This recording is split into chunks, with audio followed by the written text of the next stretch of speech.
Alors, un arbre de connaissances, il est constitué de la manière suivante. Il y a le tronc qu'on peut considérer comme le tronc commun. Et puis au final, si toute la classe maîtrise un savoir, un savoir-faire, on peut imaginer que ces savoirs-là reviennent dans le tronc commun, que ce soit quelque chose qui soit commun à toute la classe. À partir du tronc, on trouve les branches, et puis les branches, ça permet de localiser en fait les différentes catégories de savoir. Donc on a peut-être sur la partie gauche tout ce qui est en lien avec les mathématiques, on a une partie langue, qui soit autant le français que l'allemand. J'ai des élèves qui ont proposé des brevets d'apprendre à compter jusqu'à 10 en espagnol, en italien, etc. On a une partie travaux manuels, dessin, et puis sur la droite, on a un peu les autres, les divers. Les feuilles qui sont au bout de branches, c'est des feuilles qui souvent ont peu été travaillées, donc sur lesquelles les élèves ont passé peu de brevets.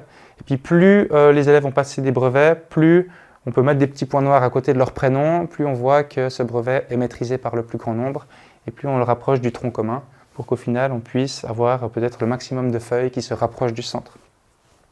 Un brevet, c'est ce qu'on appelle dans les arbres de connaissances, c'est matérialisé par une feuille, et puis c'est un savoir, un savoir-faire, une compétence qui est détaillée. Donc il y a quel est le brevet, ça peut être le titre, c'est les langues, ensuite apprendre à compter jusqu'à 10 en italien.